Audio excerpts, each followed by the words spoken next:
I'm Bouris and this is Straight Talk. You've probably known about me maybe 10 years or whatever it is. Oh, he's got it going on. He's a confident guy. It took me 28 years to fully feel worthy of love and worthy of my disability. Meeting my tribe and my community changed my life. Way better than winning any Grand Slam. Thank you, everyone. The amount of things that you do is crazy, okay? Did you burn out? I was gone, mate. But I really do work hard. And I'll do that forever, and I'll be curious forever. I think curiosity is a cure for lots of things. And I'm wondering if you do that, load yourself up with commitments, so it puts you in a place where you never really have time to think about what is really bothering you. You're going to love this. We won't talk about it. There's nothing too sensitive here. Oh, my God. Dylan Alcott, welcome to Straight Talk, mate. About time we did this, brother. Yeah, we keep change and chop and change because you're so fucking busy. Mate, you're coming from you. No, mate, dude, you just come back from the States, then you're at the footy. How was the footy last night, by the way? Yeah, we went to the Matildas game, and what they've done for inclusion of women's sports and just the general vibe. I don't know if you saw that video I put up during the quarterfinal. I was at the MCG watching Carlton Melbourne, and there was about 3 people watching the AFL and 50,000 people inside. And I literally almost stood up when we won that penalty. I was that excited, and it was incredible. But also, you're allowed to be disappointed. You know what I mean? And I think they would be as well. That they were so close to the World Cup, but after the fact, they'll be proud of what happened. But as someone who came from a sporting background where no one really cared, Paralympic sport, and to see what they've been able to do, I remember they were saying, I think 7 years ago, there was like 300 people watching them in lead up to the World Cup, and then they had 80,000 and probably 6 million people watching on TV. Unbelievable, mate. Really unbelievable. Actually, I did see that video. I think you said this is the closest I've ever come to standing Closest up. I've ever been standing up. Is that what you said that, mate, I did. I thought I was cured.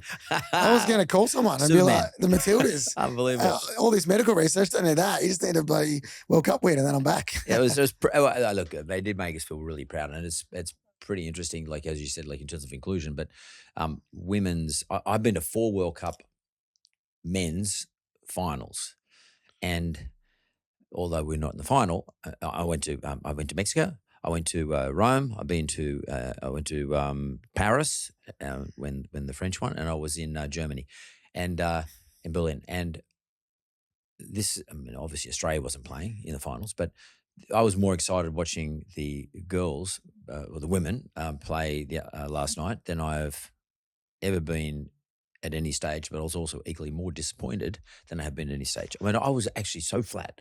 I didn't fucking sleep properly. I couldn't sleep properly last night. I was my manager and my family's going to laugh because when I would lose a big match, the first thing people say, "Oh, I'm so proud of you. You should be proud." I go, let me be disappointed. It's of course I'm proud of what we've done, but I'm shattered. And that's natural as an athlete. And I think they would be shattered. Obviously, they're proud. And, mate, I was devo for them. I was so devo because they deserved to win. However, sometimes you got to go, the other team was better. And they were great. Yeah, they really were great, the English women. But I think what I was really proud of as well is I pride myself on, as an athlete, authenticity and vulnerability, because that's how you relate to people, whether it's in your business life, in your personal life. They were such a relatable team, weren't they? That's why Australia got behind them so well. They opened up their doors. They really, in their interviews, really talked about how much it meant to be there and things like that. And that's why I think we all gravitated towards them. Because I was going to ask you, because it is quite interesting.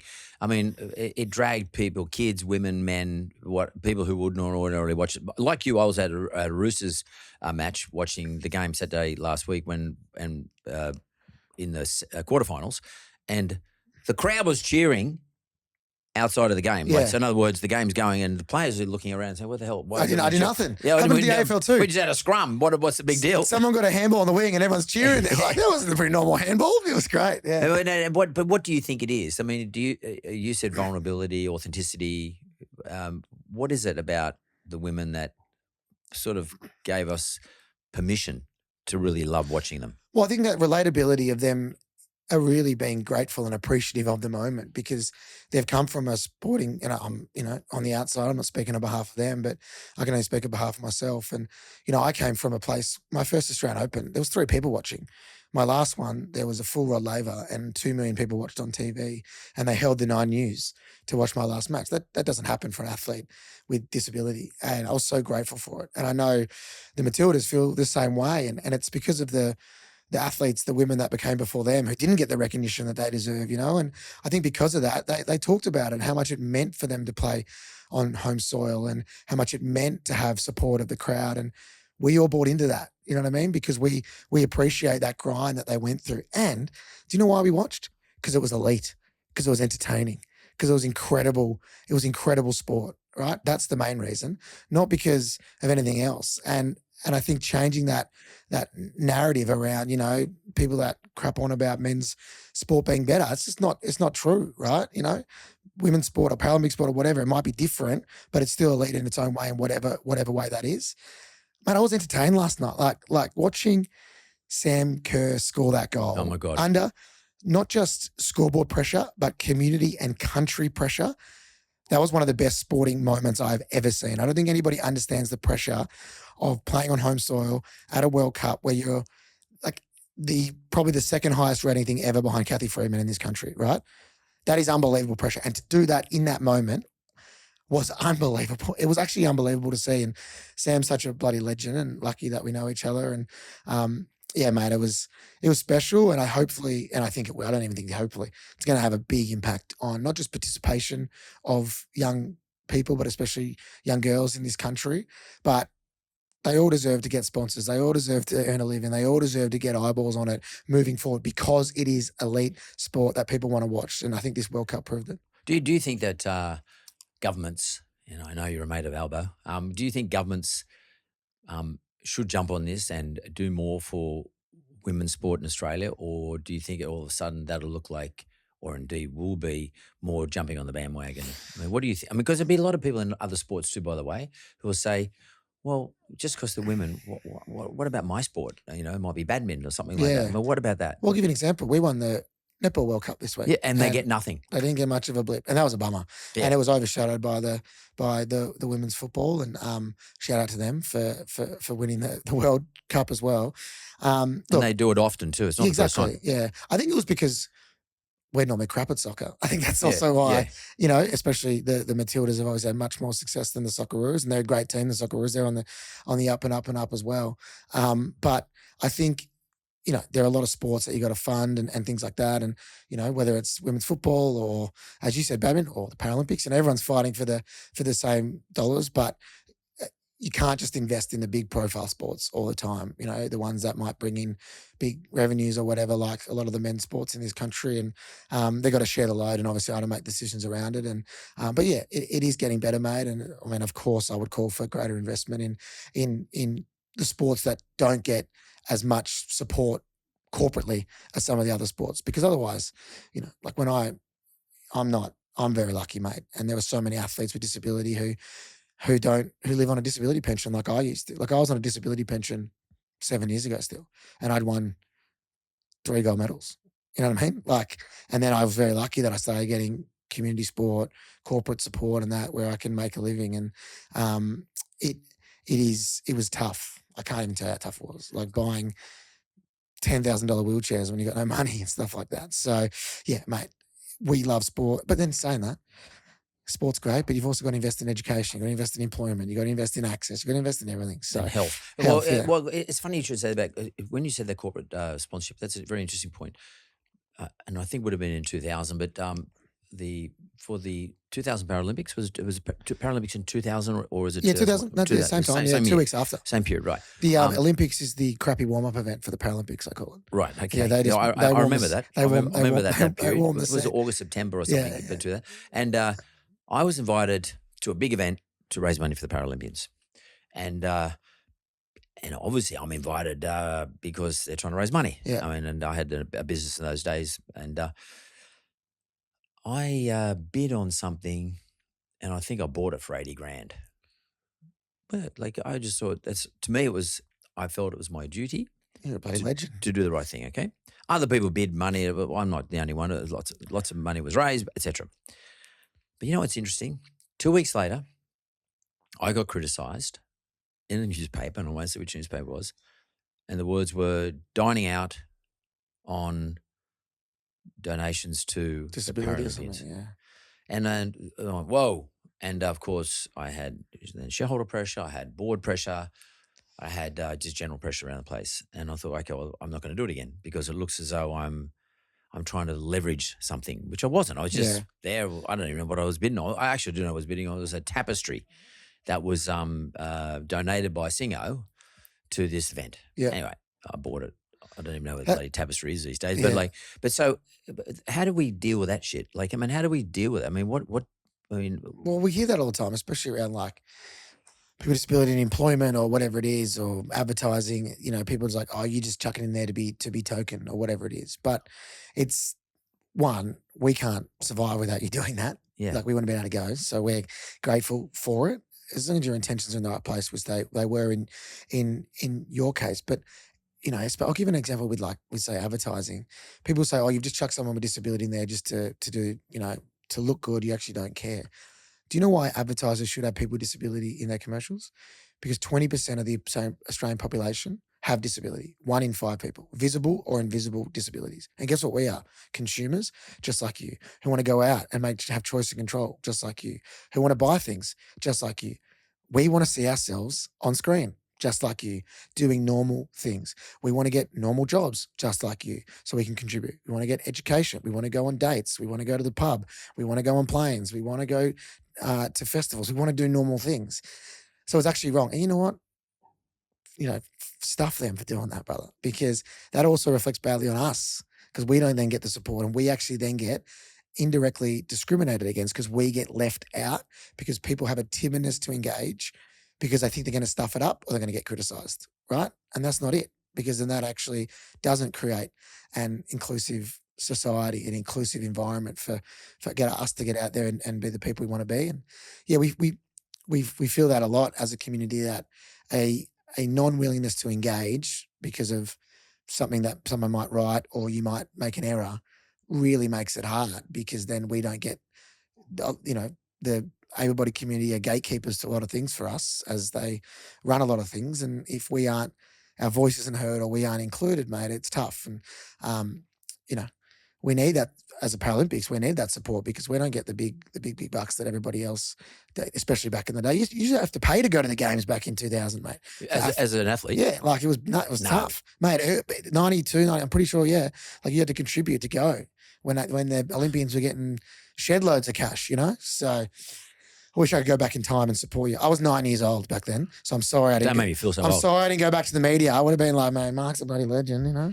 Yeah. Well, can I just talk about disability? And it's funny, I was thinking about it on my way here today, and I thought to myself, why someone gets positioned as being disabled in a lot of cases, probably not every case, but in a lot of cases, is because the system that exists today is built by non-disabled people. In other words, there's a system, a transport system, aeroplane system, getting into building systems. Everything is built without disabled people in mind. When I say built, I mean not just physically built, but structured in terms of the way we live our lives. And as a result of that, you get termed having a disability. But in actual fact, it's, I can imagine a society where everybody perhaps is in a wheelchair like you, and nobody's really disabled relative to anybody else in terms of your category, because let's say you were the majority. And actually then if you were the majority, you would have built a system that worked for you. So every bus would have a ramp or something on it. I don't know. I'm just making stuff up as I go along. It's you're not making this up. Have you Googled this before? Because you've nailed it. You've actually nailed it. It's systemized. Well, disability is a systemized thing. You're going to love this because you've nailed it. So back in the day, what made me disabled was the medical model of disability, right? So I was born with a tumor wrapped around my spinal cord that was cut out when I was a couple of days old. Wow. And so the medical system deemed me disabled. And that is true. Obviously, what happened to me, made me a paraplegic, hence why I can't walk, and I've been in a wheelchair, my whole life. Can I But just ask you, just before we go into you it, can do it if you so want, mate. a tumor being like a It was called benign tumor, Yeah, it was called a but it was lipoma. strangling something. Yes, it was wrapped around my spinal cord. So if you take a Right. small melon, Yeah. chop the melon in half, Yeah. stick half it on your back. That's how I was born. And when I was a couple of days old, surgeons had to cut it out to save Right. my life. But in doing so, it damaged my spinal cord. So I spent the first 8 months in hospital, unable to go home, not in for a single night. I think I had like 11 operations. And there was a moment where I've got a photo that I use in one of my keynotes of me in hospital with a teddy bear. And I always use the joke that my parents were by my side every single night in hospital. Or so they say, because they're not in this fucking photo. And but then my dad, I wrote a book, and I wrote my own book. It's called Able, and I interviewed my dad about it. And he said, I never told you this, but the reason I took that photo is you had a really bad infection, and the doctor said you better take a photo because he's not going to be here in the morning. That was the last, and that's why it's blurry. And I shy away from that stuff because I love my life now, mate. I don't harp on the fact that I wasn't. You're not running the victim. Yeah, I'm not running. Mate, look at me. I'm the luckiest guy going around. But it's pretty heavy, and I'm lucky to be out of hospital. And I spent 3.5 years in and out, pretty much, and touch and go. And yeah, I'm very grateful to be here and to have incredible medical system of where I was born and things like that. And yeah, what used to happen in society, what still happens in society, what we're trying to change is people think, you can't do that because of your disability medically, right? Which is not true. No, the system doesn't allow you to do it. It's called the social model of disability. Right, okay, that's interesting. And what that means is if you and I go into an environment, say this studio, and it's fully accessible, which it is because I came here today, what makes me disabled compared to you right now? Nothing. Nothing, because I can get around. But it's not just the built environment. Unconscious bias, lack of expectation, that creates your disability too, because people make decisions on your behalf of what you can do. That's called the social model of disability, what we're trying to move towards, right? The social aspects make me disabled of people not being inclusive, or the built environment not being accessible, in my case, being in a wheelchair, but it happens for invisible disabilities as well. And that can be changed. That actually can. I can't change the fact that medically I'm disabled, but what makes my disability harder and what leaves me out of society is things that can be altered, right? You can make things accessible in terms of the built environment, or you can change your unconscious bias or your negative stigma or whatever it is that you might have around disability. I mean, I'm very impressed with you, Ved. I think that was very good by you knowing that, because not everybody realizes I don't know it. I just thought it. Yeah, that's what I meant. But that's what I wanted to raise with you. I was just hoping it wasn't too sensitive a topic. But can we say one thing? Yeah. There's nothing too sensitive here. Oh, that's good, because my disability, some people tell me, is that I'm totally insensitive. So I appreciate that comment. So because maybe we need to change the vernacular, or at least the nomenclature around the wording around this. Disabled relative to the system is a better way of putting it, because I think there's a lot of people in society say, oh, you're favouring not just disabled people, but all this, the whole inclusion process, who we should include into the system, right? And by the way, inclusion when it comes to women, for example, there's a system that hasn't accepted women as well in the system. So relative to the system, the women are excluded or were excluded, and obviously society's trying much harder.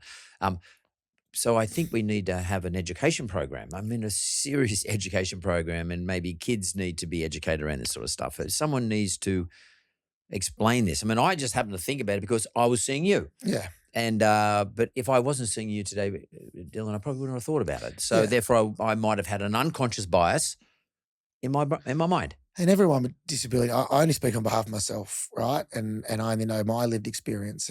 And you said it really well before, that it's built without us not only thought about, but not involved. You're not participating. Our lived experience, hasn't been listened to enough. It's getting better slowly, but we need to continue that in government, in education, in employment. If you want to speak about somebody at a table, they need a seat at that table, because I am very fucking good at being in a wheelchair, because I've done it my whole life. But people used to speak on my behalf and other people's behalves. I've got a consulting firm called Get Skilled Access, GSA for short. What's it called? Say again? Get Skilled Access, GSA for short, where we educate governments, corporates, and industry to better understand people with disability. We hire 35 consultants, and nearly every single one of them has a different disability. They might be neurodiverse, they might be blind, they might be in a wheelchair, whatever it is. And, you raised a really good point around education. I cannot tell you how much I used to hate myself. I got bullied about my disability, got called a cripple and a spastic, and I hate those words. They got a negative connotation. They were my nicknames at school. And Mark, I didn't want to be here anymore, mate.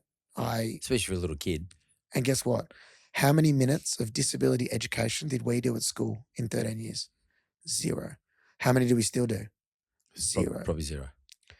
If we did 1 hour once a year where I didn't have to talk about my disability, but someone else who had disability came in and talked about our lives, I don't think that would have happened. It would have changed my life. It would have saved my life at that point. And that's a pretty easy fix, isn't it? Right? Oh, that's simple. And that's what I mean. The same with in business, right? Educating C-suite, middle managers to better understand people with disabilities. So when you hire, not only are you looking to hire people with disability, but you're also, when you do, it's done right, where we can just be normal people and just work like anybody else. We might do it a little bit differently, but we aren't excluded, or we aren't treated differently, or we aren't not given the supports that we need to be the people we want to be. You know what I mean? That's an easy fix too. And that's what I'm always, and we are trying to do, is just trying to innovate and make disability cool and use words like productive, innovative, sexy, different, like, you know what I mean? Because that's what it is. It's not 1980s Zimmer frame style disability anymore. And, you know, I'm obviously, you can tell I'm disabled. I'm in a wheelchair, and unless I wear like a trench coat over my chair, it look like I'm in a hovercraft. You can't tell. But what about people with most disabilities are invisible, right? And I meet people. How do you mean? Disabilities you can't see, the Yeah, majority of them.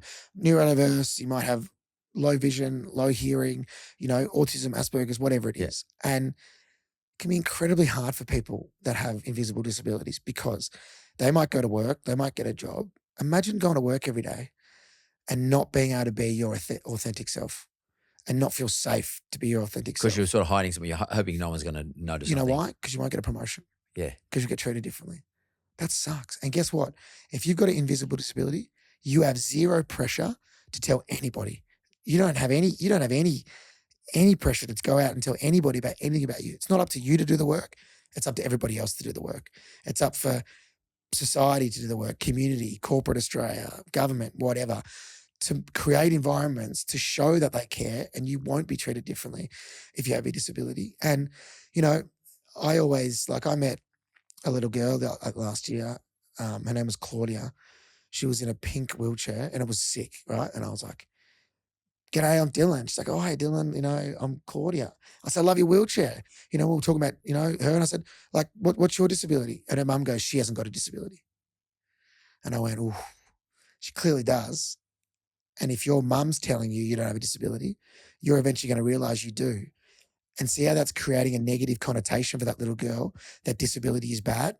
But I know why her mum's doing it. Her mum's just trying to protect her, because she's thinking that having a disability is bad and she won't get the same opportunities. So I don't want her mum to do that, but I empathize why she does. What can we do to change that? Create a society where disability isn't a bad thing. It's just a normal part of society. And I can't wait in 5 years when we do this podcast together again, and we don't have to crap on about it, because it's just normalized the same way that maybe the LGBTQI community is more normalized now and more accepted, or whatever it is. There's a long way to go there as well, because there's still people doing the wrong thing. But you know what I mean? Or just women in sport. Women, but it's getting, and it's not fixed. It's a long way to go, but it is getting better. You know what I mean? And mate, I'm glass half full, and people with disability might not always love that about me, because there's some real shit, bad shit still happening. I know it is, but it is getting better. But we need support from, it's not about us doing it or you, it's we co-designing, all of us doing it, and coming on this fucking podcast and doing this together, man. It's awesome. You know what I mean?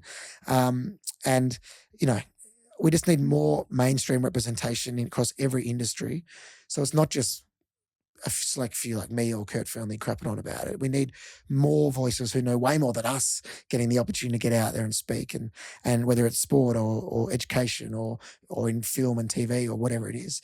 And yeah, it's happening, mate. And but there's very few people who are in the like able or disabled. There's very few people in the top 1% of either category. Unfortunately, that's how the world rolls. You know, like. And there's not too many Dylan Alcotts, okay? There's not.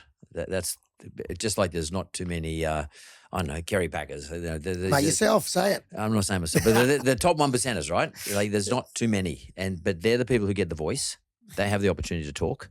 There's and in every category of humanity, you've got to get the top 1%ers. We need to get more people who could be the top 1%ers. We've got to encourage those people. And you talked about the girl in the wheelchair, in the pink wheelchair, and you talked about a mum. That actually made me think about something. Another thing I was thinking about you. Here's there's a little baby getting operated on very young age. Dad taking photos and then not taking photos and always being there, mum and dad. And then I was reading somewhere where you were swimming carnivals and all sorts of things when you were a very young man, young boy. Parents in these environments are critical to developing these people who will become the ambassadors and the iconic people who will drag the rest with them. So I got a comment. At the front of the comment, there's a tail on the comment. You're at the front of the comment. That's how it works, mate. And that's how all society works. In every aspect, I don't give a damn what it is. And that's something we can't get around. But that's got a lot to do with how you've been socially developed. And that comes back to your parents or your village where you live. Obviously, it's more than just your parents. Tell me, just take me back to when you were a 5, 6-year-old. What were your parents saying to you? Yeah, look, they play a massive role. And thanks for saying that, mate. I disagree. I'm not trying to be the front of the comment. I'm just trying to be Dylan, to be honest. I actually don't wake up. People always go, God, how do you get out of bed with so much energy and want to change everything? I actually just try and be myself. And an example is like, I was obviously very honoured and grateful to be the Australian of the Year. Mate, I want to read a list. There's not just that. There's a list of things on my phone. Just go on Wikipedia. It goes on for 10 minutes. I was worried I was going to take up too much time. But the day before and the day I won Australian of the Year, I'm the same Dylan. Yeah. I didn't need to win Australian of the Year to try and be a good person, a good partner to my partner Chantel, a good brother, a good son, a good friend, a good advocate, and then being a good tennis player is like number 35 on my priority list. It really was, mate. But that, you're right, mate. It comes from your tribe of people that help you become you. And it is, you nailed it. There is no manual about having a child with disability. There's no manual when you have a car accident and one day you're playing local footy with your mates, the next minute you're a quadriplegic, you can't move, right? It's tough.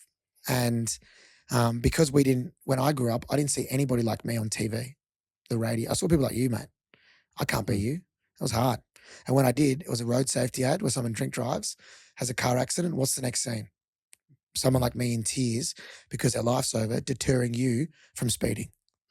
That's the only time I saw myself. That's tough, right?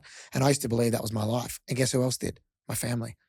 See they believe that as well. Well, of course, that's all you know. Yep. Obviously, it changed over time. Neurologically trained that way. And one thing that I always say, when you go get an ultrasound when you're pregnant, what does the doctor say? Don't worry, it's a healthy baby. Yeah. I wasn't a healthy baby. And all of a sudden, that's a negative thing. Oh, don't worry, it's happy. It's got 5, what do they say? 10 fingers and 10 toes. What if it didn't? I'm still healthy. Even though I'm in a different to you, I'm healthy as, right? I'm out there training, being myself. See how that already makes it negative? You're already on the backward step of not being normalized because of that. And people believe that. So systemized. Yeah. Like just say, yes, you got a beautiful baby. It might be different, but it's still a beautiful baby that can potentially live a healthy life in a different way. So even that language is massive of how it does it. But yeah, look, man, my parents, my brother, I always tell a story. My brother runs the consulting firm. He's my best mate, but I tell this story, which he hates. But to normalize my disability, we used to fight over the TV remote, and he used to put it on top of the fridge where I couldn't reach it, right? And everyone's like, what a jerk. And at the time, I know, cheeky. But he didn't care. He didn't treat me differently because of my disability. He protected me and he loved me, but he also was like, he's my brother. I'm going to treat him. And I love that about it. And it made me realize that. I always tell a story as well. I didn't have many friends, or I had friends, but I was struggling at high school, and all my mates started to get the train to school. It was a kilometre push from my house, 4 train stops, and then a 500-metre walk to school. And I said to my mum, my mates are getting the train. I'm going to go get the train. I was 14. And she's like, absolutely not. As if I'm letting my disabled son in a wheelchair who can barely make it out the front door, push to the train station to get there. I'm not doing it. I said, Mum, Dad, please let me go. Like, I need to get friends. I need to be independent. And what did they do? They let me go. Imagine how nervous they would have been. Oh my God, yeah. That I might have died. Like something might have happened. Got hit by. But guess what? I started getting friends. I started being normal. I started, having my own voice. so grateful that happened. You and I wouldn't be talking right now if things like that didn't happen. We wouldn't be talking right now if I didn't start playing sport. The best thing about sport for me was not winning Wimbledon and not winning gold medals. It was my first tennis tournament at the Thaguna Open. Do you know where Thaguna is? No. Outside of Albury, Wodonga. I got there, I was 11, I had no mates, I was super fat. I used to love eating Doritos and chicken nuggets. And I saw this guy turn up in a wheelchair. He was driving a car. I didn't know you could do that. He had a wife and kids. Didn't know you could do that. He was smiling, and at night he drank a beer and had a fun. I didn't know. I wasn't doing that. I didn't know you could do that. The social aspect of meeting my tribe and my community changed my life. Way better than winning any Grand Slam. And Matt, I'm so grateful that, we live in a country where sport is loved and things like that. But you might hear, I don't say I won Wimbledon. I say we won Wimbledon. We won the Australian Open. We won gold medals. We won Australian of the Year. Because my tribe, as I say, or you said village, is a wide breadth of people that helped me become me. My mates who we'd go out to a bar or a nightclub and there'd be stairs and there'd be 20 of us and they said, no wheelchairs. I went to a club once and they said, no wheelchairs. And I said, mate, I'm a person like anybody else. I said, no, you're not. You're a fucking fire hazard and you're not coming in. So what did my 20 mates do? Bashed them. No, I'm just joking. I wish, no. We left, mate. We went somewhere else, right? And they helped me somewhere else. They never left me out anywhere. And that made me feel like I deserved to be included. You know what I mean? Yeah. Without them, I'm doing nothing like I'm doing now. So have you always been this Dylan, like positive, you said like glass half full, but like positive, but also at an intellectual level, striving. Have you always been that dude? Yeah. I mean, I'm a bit of a nerd. So I went all right at school and I really put it in because, Paralympics didn't make any money and no one watched us and things. So practical. Yeah. And what I found was because I went through a really dark point for 2 years, the biggest regret that I ever had in my life is in those 2 years of getting bullied and not wanting to be here anymore, I didn't tell anybody. So what period is that in your life? I was like 13 to 15. So early high school. Yeah. So like you at that adolescent stage, puberty. I didn't tell my brother. I didn't tell my family because I felt like a burden and I felt like an embarrassment on my family because of my disability. If I just told someone, I would have been fine. So I learned pretty young the power of vulnerability, the power in asking for help. Not like, hey, I'm struggling mentally, but even being like, g'day, Mark, can you just help me get up this step? Or do you mind grabbing that glass for me? So you wouldn't ask that then? No, no way. I was embarrassed. No way. And you embarrassed because you thought it might be a burden on me to help you? Or yeah, bloody oath. I just didn't want to I wanted to be normal and do things myself. And I couldn't. Did you contract, go into yourself? I just played video games and ate junk food. I didn't leave the house. Didn't want to go to school. Didn't want to do anything. Right? What did your parents, how did they respond? They could see I was struggling and asked and I just blank it off, But that was probably pre the mental health inclusion stuff that's happened now. You know what I mean? It was, I'm 32 now. What was that? 20 years ago. And it probably wasn't as prevalent and things like that. But what I will say is you've probably known about me maybe 10 years or whatever it is. And he's got it going on. He's a confident guy. It took me 28 years to fully feel worthy of love and worthy of my disability. And I'm 32. Wow. I didn't think I did, but I still had shame stories deep in my unconscious of that 13-year-old kid who had to prove to you I was worthy because I was disabled. And it would come up in the worst times. It would come up in big parts of my relationship, with my ex-partners, whatever. It would come up in the biggest sporting moments of my life where I would think, I've got to win every single Grand Slam to be comparable to Roger Federer, who wins one, or Ash Barty, to prove to you, able-bodied people, that we are worthy, Do I need to win everything to be your friend, Mark? Of course not. Do I need to win everything to be an advocate for my community? Of course not. Do I need to win everything for my family and people to love me? Of course not. But I believe that because I had to prove that we were worthy. So it was a journey, mate. And, I love being able to say that now and to say that I do feel worthy and not like worthy as in a legend, just like not care less, like really actually do really care about my disability. But love yourself. In a beautiful way, yeah. And get out there and be like, I can be that authentic Dylan, all the time and things like that. And it's funny when you unlock that. Some people never unlock that, by the way. They think they have to be, especially leaders in business or community, or they think they have to be these stoic legends who know everything, don't show emotion, and that is crap. It's not true. People relate to authenticity and vulnerability and things like that. And Well, can I ask you this then? Because I look at your schedule, right? I mean, my schedule's pretty crazy to be like trying to get you in here. Things happen. You got Crook last time, what have you. But like, I thought to myself, I wonder if this guy, because I do this sometimes. it's blowing you off. No. No, I wasn't blowing you off. Loads Don't you himself dare. up with heaps of work, heaps of commitments, shit to do. I mean, if you look through your bio, like the amount of things that you do is crazy. Okay, I can do that sometimes, and or be guilty of that sometimes because I'm trying to not think about something that bothers me, and I'm wondering if sometimes you do that or have done that in the past. Load yourself up with commitments, so it puts you in a place where you never really have time to think about what is really bothering you. Yeah, no. I really am a purpose-driven guy. My purpose is to change perception so all people with disability can live the lives they deserve to live. And I just love finding ways to innovate and do cool shit to be able to do that and do it in a happy way. However, last year I learned a valuable lesson. Spent 245 days on airplanes as Australian of the Year, 300 plus commitments, because I wanted to make the most out of the opportunity to support my mission and the community and things like that. And that was too much because I ran out of juice. I was in a bad mood, bad partner. I didn't look after my physical or mental health. And I realized a very valuable lesson. If you don't look after yourself, you're pointless to anybody, really, and whatever you want to do. And I'll never do that again in that way. Did you burn out?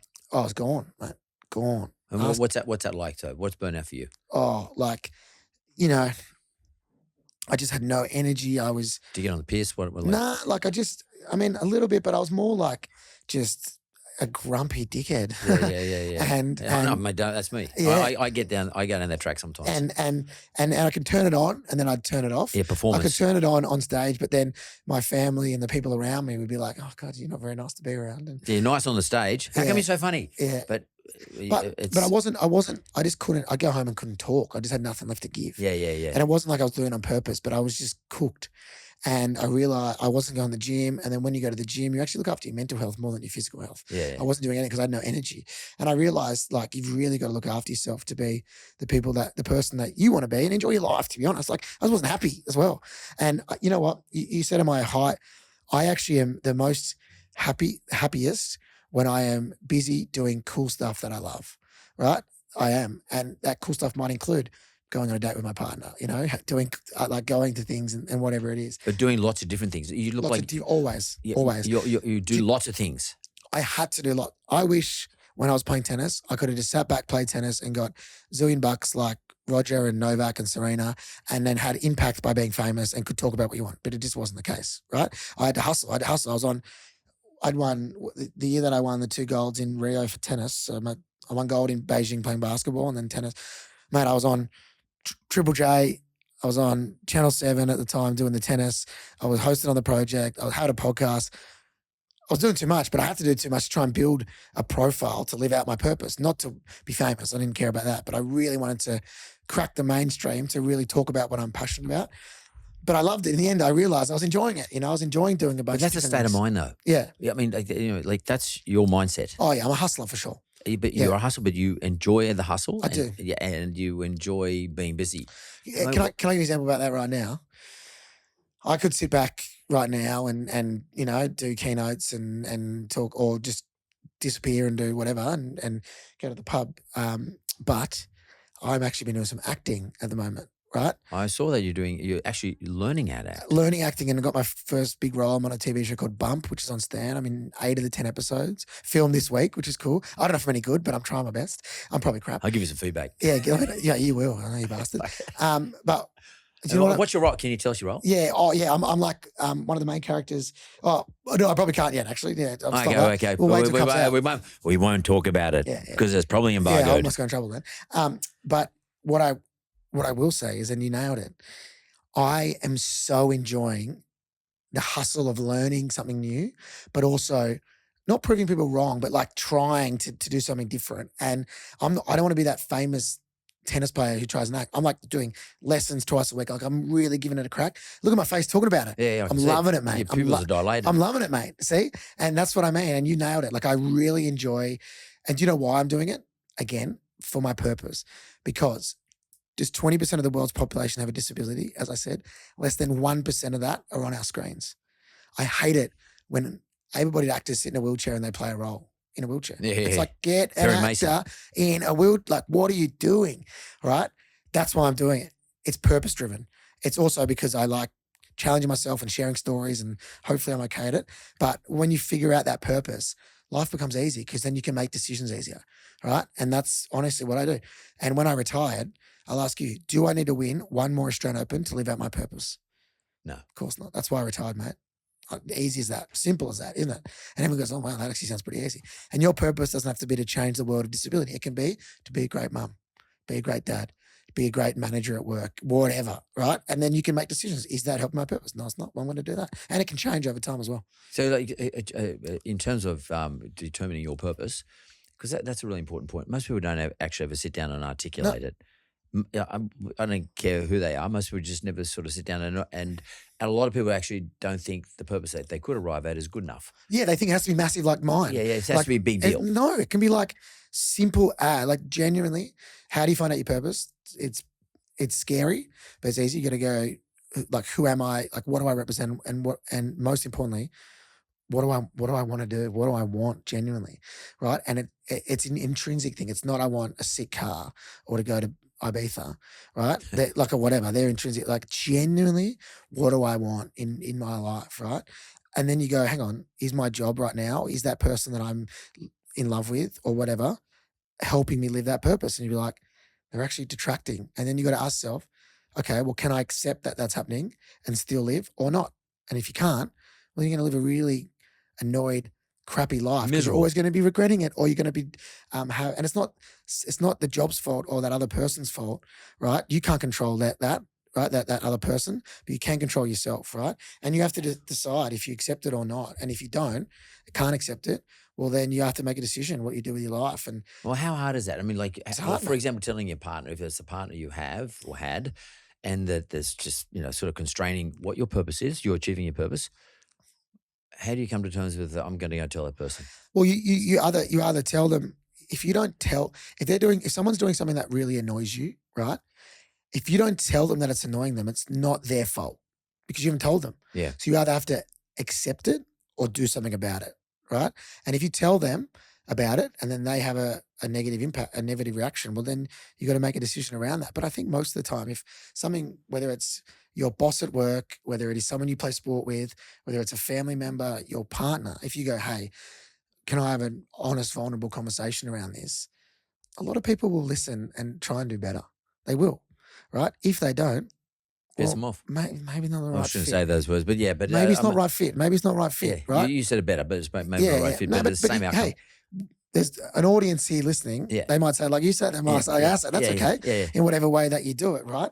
But you see what I mean? And you can control your own story, but you can't control other people's stories. You know what I mean? And you got to. And you're not responsible for it either. You're not responsible for that either. And you can't take on that baggage all the time or whatever it is. And some of that baggage for me was community baggage. You know what I mean? Like negative disability stigma baggage, discrimination baggage, and that was bloody hard. So I'm trying to make a impact on that. But what I also do is, and I've got a call in, not call out attitude.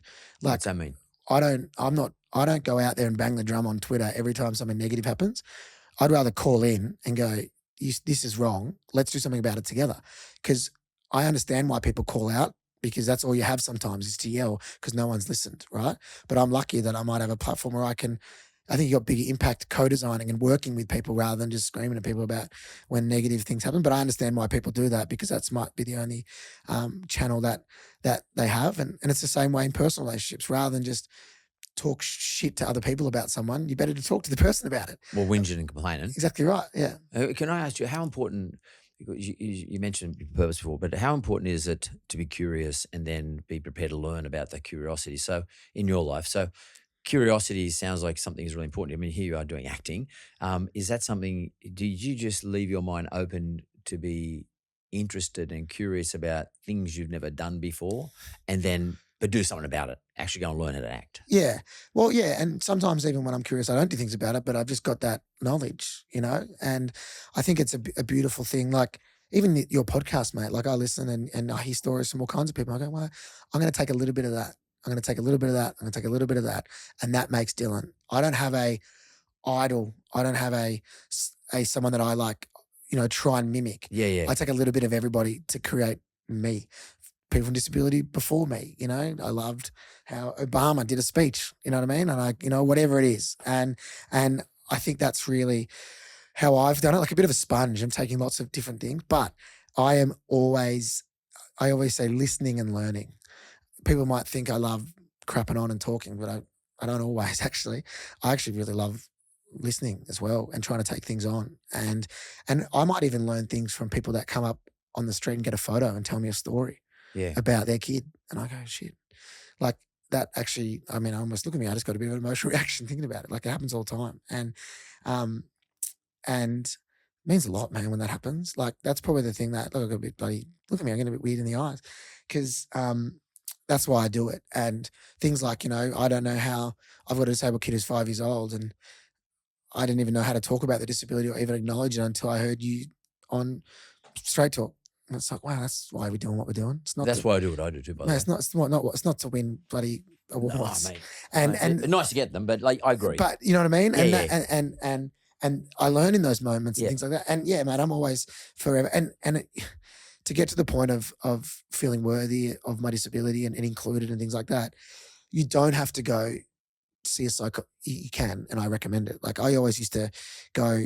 I train 11 times a week, and everyone loves putting on their gym selfies and F45 or whatever they do.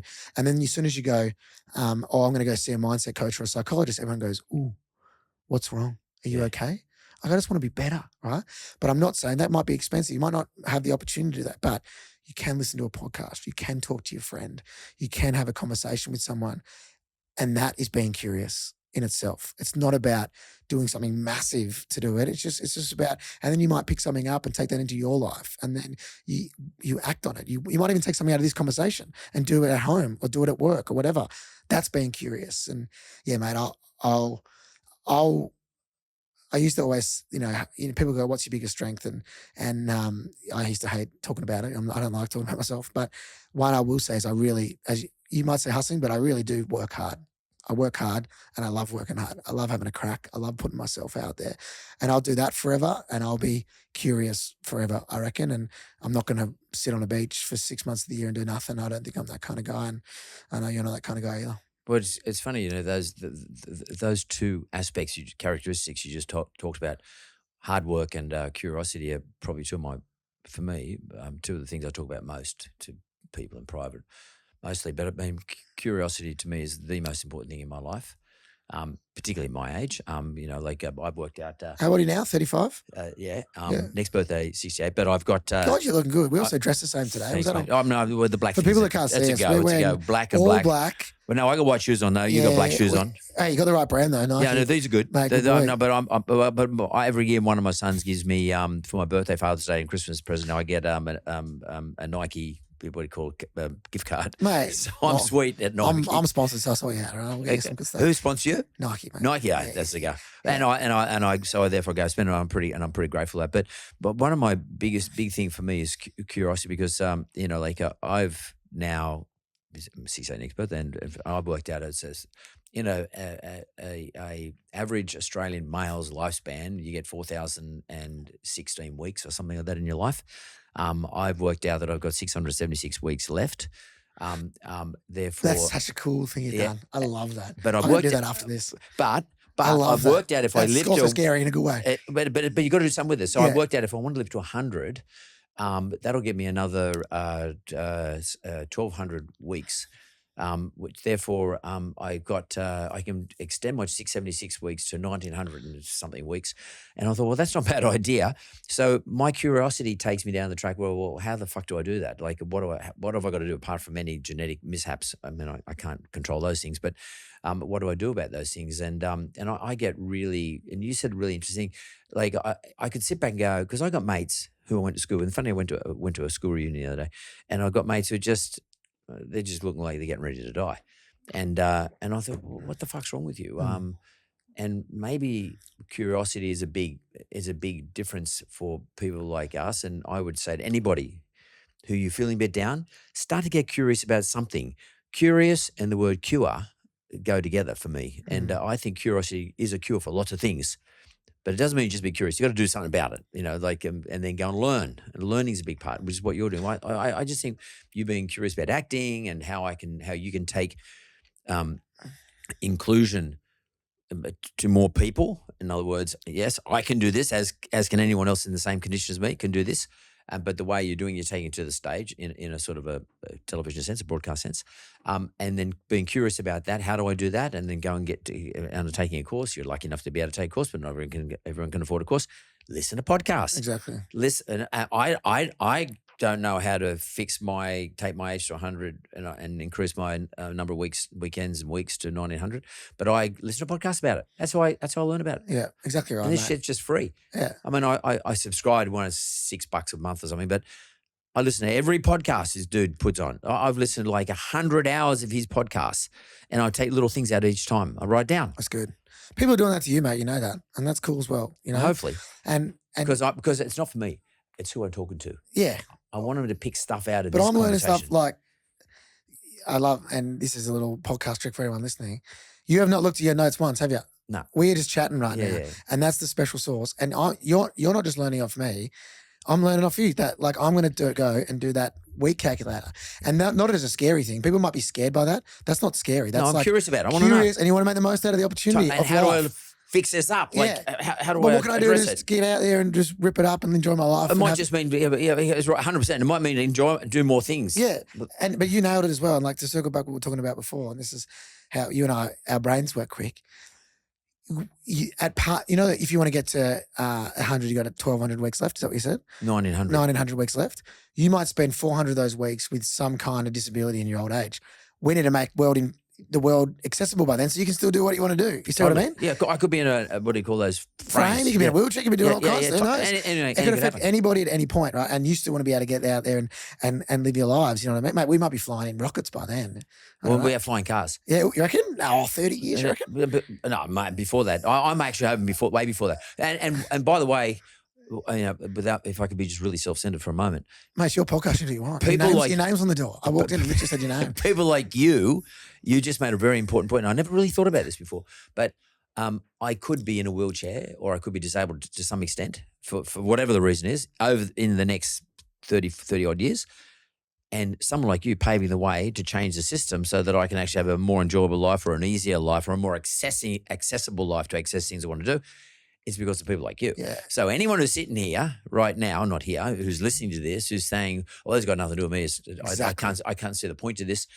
Well, I just want to tell you, dudes, that one day, I'll guarantee, one day you'll have a disability of some type. Yeah.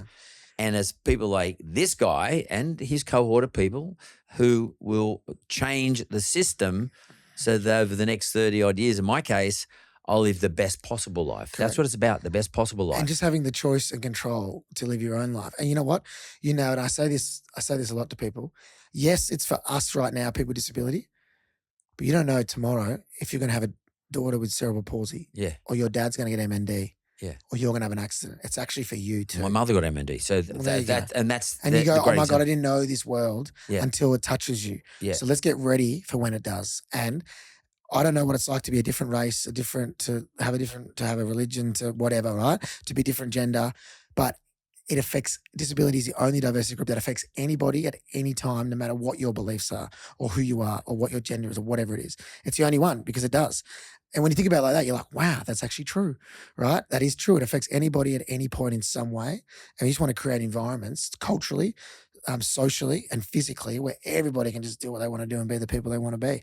And that's the mission, mate. That's why we get out of bed. That's why I get out of bed. And even just coming on and talking about this, mate, is having an impact on that, which is cool. Can I ask you, like, what's your, everyone says it, but I mean, I actually genuinely interested in people just say it as a matter of course, but I mean, when you came in and shook my hand, you nearly fucking crushed my hand. And I'm reasonably strong. What's your training regime look like? Well, I skip leg day. I'm not big on the leg press. So no, I thought you meant you skip on leg day. Yeah, exactly. Yeah. If I skip on leg day, that's fucking awesome. I'll be on some kind of medical record on that shit. No. Do you want to say funny? No, one of my teachers at school, we did testing in year 8. What, physical testing? Yeah, and we did they did all this kind of stuff. PhD. Yeah, you do like jumping and bench press and all this stuff at high school, and they did everybody in their report card got they got a thing for leg strength, right? They got a grading A, B, C, D, E. Sorry, they got a word, and my teacher didn't know what to write on mine, and it said leg power. He just wrote excellent and then moved on. My dad couldn't stop laughing because imagine the poor guy going, "What do I write here? What do I write? NA? Do I write?" He wrote excellent just in case. Imagine we were at NA. He probably worried. Yeah, he's going to get in trouble. God, I still remember it, mate. What time do you get in the morning, for example? I try and get up and train. Like I train this morning. I live in hotels. Yeah. And last year I didn't prioritize. Do you know why I didn't prioritize training? Because I used to train 3-4 hours a day, and I thought I had to do an hour and a half. When you were competing. When I was competing, I did an hour and a half session. Otherwise, there's no point. Yeah. That's actually not true. You just got to move in some way. So, I try and gym like 3 to 4 times a week, and then I do like hill sprints. I go for a run. I call it. Obviously, I can't run, but when I go for, I just use hey, Mark, let's go walk to the coffee shop. I don't go, I'll walk, you walk, I'll push. I just use able-bodied terms, and we all do. A lot of people do. So I go for a run. I'm doing a half marathon coming up soon and things like that, which is cool. But yeah, man, I try and stay active, but I do weights like you. I bench press, chin ups, dips, all that kind of stuff. And when you're staying in hotels, like, I mean, how do you make sure that works for you? I mean, do you check the hotel out and there's access? Same as you. You're at the mercy a little bit, and you just because I've been an athlete for so long, I can kind of work around it. Exactly. Yeah. But again, going back to the vulnerability piece, if I'm in the gym with some random on the treadmill, I just say, "G'day, mate. Do you mind giving me a hand?" Yeah. And 99.99999% of people will help you. Yeah, no worries. If you don't speak that language. Yeah. And not even because they might be like, "Oh, that's still an Alcott." That's even pre that. Yeah, or if I'm overseas. Like I was in America last week, I was in a gym in Vegas. I got flown over to host the UFC, and I just went up to random blokes or women. I was like, "G'day, do you mind just passing me these dumbbells?" I'm like, everyone's like, "No worries, mate." You know what I mean? Yeah. That's a little part of showing vulnerability, going, "I need help here. Can you help me?" Rather than me try and lift up dumbbells by myself and do my shoulder. Why would I do that when someone can support you? You know what I mean? Have you ever? But just on the UFC, I saw that. I saw that last week, 2 weeks ago. Anyway, but have you ever thought about rolling around? 100%. Yeah. I was talking to Volk about it. Yeah. I'd absolutely love to. Do you roll? Yeah, I did this morning. So I've been doing it for 4 years now. Rolling around meaning jiu-jitsu for anyone playing home. Yeah. Rolling around, not meaning in my wheelchair. I do a little bit of wrestling. People were probably thinking rolling around is in my wheelchair. I do a lot of that, but not on the mats. But that's something you could do because one of the things is like the big thing that I've been doing this research about getting 100. One of the things that is really important for everybody is movement outside of just lateral movements. Correct. Like you would do if you're bench pressing. How do I sort of move everything? Like I move my shoulder, my stomach muscle at the same time. And jiu-jitsu is really a good way of doing that because you sort of get put in weird positions and you've got to fucking work out how to get out of it. And we do that. Like I've got 0 abs, but like somewhere in there probably got something going on, but it's really hard to activate it. And that is a way to do it. Activation, yeah. Yeah, because I activate my shoulders every 3 seconds. 1 second, that's what I build. So your strength to holding yourself upright is where? I don't really have much, mate. Yeah, no. So it's more based in my wheelchair holds you in. Yep. And when I was playing sport, I had a 3D printed carbon seat the same way Danny Rick or Lewis Hamilton that is molded to my body. So the same way that if I move my head, my chair would turn. It was so in tune with my body, if that makes sense. Yeah, and that holds you in with strap. I had a snowboard binding system that just strapped me into the wheelchair. So your neck and shoulder strength must be and the way and your chair skills, it's called. So the way you maneuver the chair with your that's arms. A craft though. Yeah, that's a craft. Yeah. But yeah, mate, like most of my strengths is in you got to really look after your back as well because you're pushing forward a lot. So I do a lot of back to protect. So I tore my supraspinatus when I was a kid, 18, playing basketball. And I was like, I had to have a shoulder operation and I couldn't shower, couldn't push my wheelchair, couldn't get dressed because I used my arms. And I was like, what the fuck? Never, ever doing that again. So I really look after myself now to make sure that doesn't happen. So have you thought about, so like you're going to go down with Joe down there at Windang and sort of, learn a few tricks around this? Bloody Volk can dust check me out whenever he wants. He can put me in a rear because I know a dude. Have you rolled with him? No, I haven't. He got me to come down. They tried to get me to go down there a long time ago when what's his name was training before he fought the guy from Dagestan, the Dagestani guy. He had Craig Jones down there, and he texted me. Volk texted me, come down and roll around. I thought, no, I'm not going to get embarraed myself. Craig Jones. I was with them all in Vegas. They're big units, though, mate. They'll put you to sleep. Oh no, forget it. Like I already get a sore neck just doing what I'm doing. Like, and my sore neck lasts about 3 weeks these days. But I know. I just thought it'd be pretty cool to. I want to give it a crack. Yeah. I couldn't do it when I was at training other sports in case something happened, injury. No, because you get an injury. Yeah, and that's like you can ski in a wheelchair. It's called sit skiing, where they put a ski under your bottom. Yeah. And then you got two little skis on in your you. hand. Yeah, I've seen it. And then I want to do that as well, but I could never do it because of sport. But now I can, but now I can't because I'm acting. And if I smash into a tree, you fucking fall over and smash my face. Yeah, that's it. Mate, look at this face. Mate, I'm a wannabe wheelchair Brad Pitt. I'm not even close. But if I make it any worse, I got no chance. Look at you rooster. Yeah, but I got makeup on and everything. No, I'm just joking. I don't wear makeup. I don't wear makeup. Actually, for everyone watching, they got makeup room out. I said no. Are you going to the next UFC in September?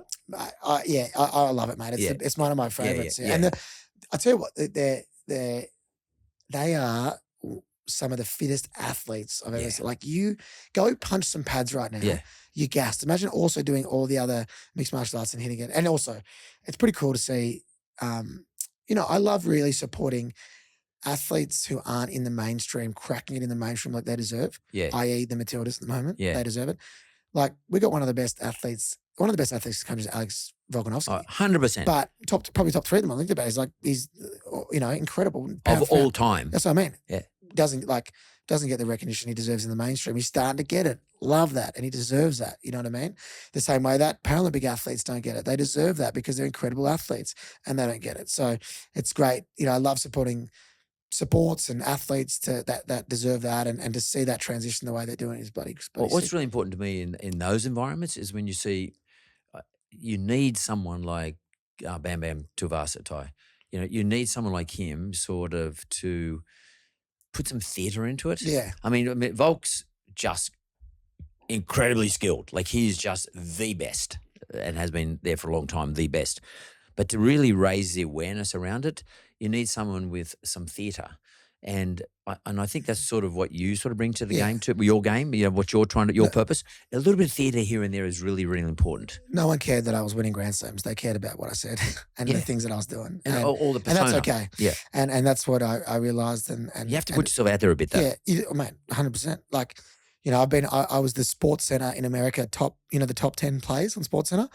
And it was because I won the Golden Slam. But do you know why I was on there?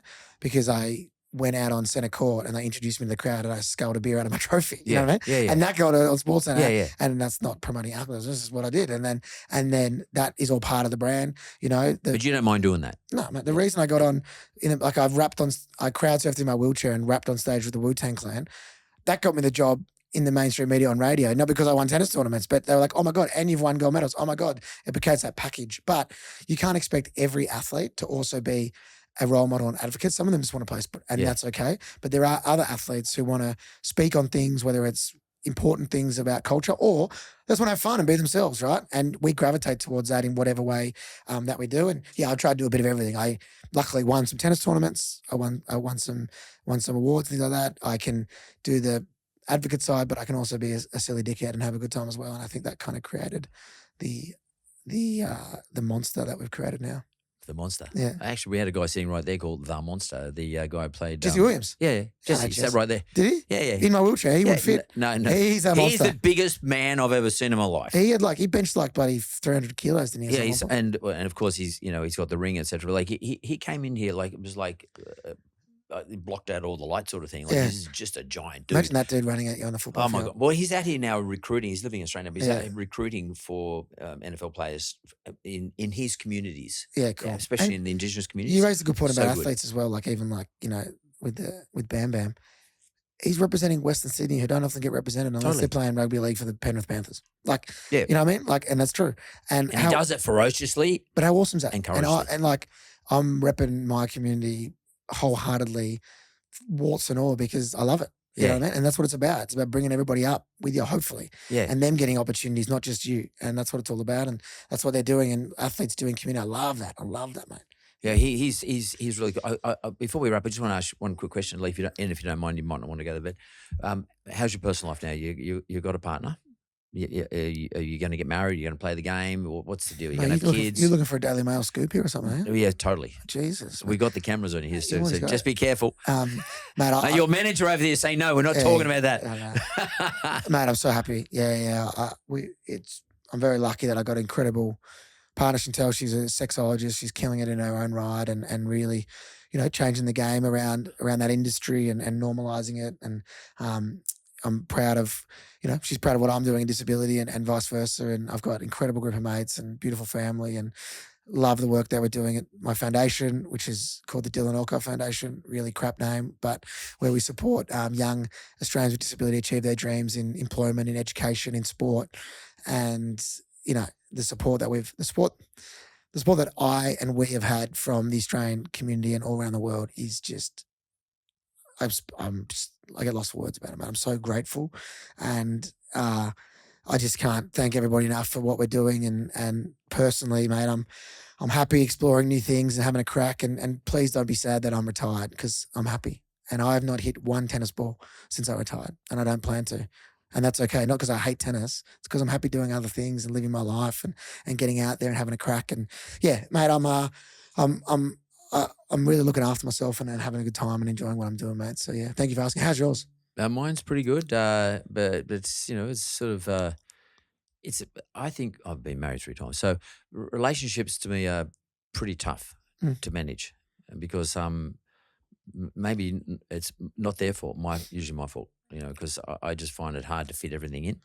You know, like you've got to prioritize. You've got to allocate. You got to work on it. You must. Yeah. And we didn't. And if I don't get pressured to do it, it runs away from itself. If you know what I mean. Like, so some people in relationships in the past have not told me that I need to spend time, and as a result, I don't know any different. So I'm just running off doing what I'm doing. Yeah. And there's only 24 hours in a day, and I think you got to make time and allocate. You got to put the effort in. And mate, relationships, Marlish is probably the best thing in my life. And you know, we often get articles written about us, and we don't want these articles written every 5 seconds. Probably gonna be an article written about this, to be honest. And we don't ask for that. But what it does show is, you know, for my community, people with disability, we get left out of that relationship pool, that circle, because people don't want to engage. They don't think we can have sex or whatever it is. And what was the scaredest I've ever been about my life? It was relationships. Yeah, oh my God, when I was young, petrifying. I'm never going to get anybody. Oh mate, that was the thing I was most worried about, easily. And I've had beautiful partners in the past who really didn't care about my disability, and it made me confident and things like that. And I was very lucky to have, you know, have experience in it, but not everybody gets that experience. And, you know, we don't like always talking about it, but if we can change that for somebody out there, an able-bodied person who wants to ask someone on a date, or a person with disability asking someone else, you know what I mean? That's awesome. That goes beyond having a job, or, you know, that's like beautiful. And I want more people to experience the things that I'm very lucky to experience, for sure. It's, I was feeling a bit flat when I came this morning, because as we both know, we lost the game last night, and I felt shitty this morning, and mainly because I didn't sleep very well. But I did go to the gym. The gym actually sort of gave me a bit of a buzz, as it normally does, because as you said earlier, gym's more about as much about mental health as it's about physical health. Definitely in my case, that's the case.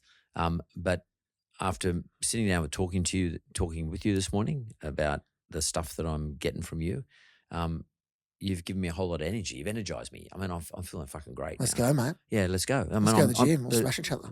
Ready? Let's go roll. They'll give you. Let's go. Oh, the King's Cross gym is down the road where I go to old Larry Papadopoulos. But I'm happy to go to. No, but I want to say to you, honestly, you are an inspiration. And I feel, and an inspiration to me is someone who energizes me about a thought process.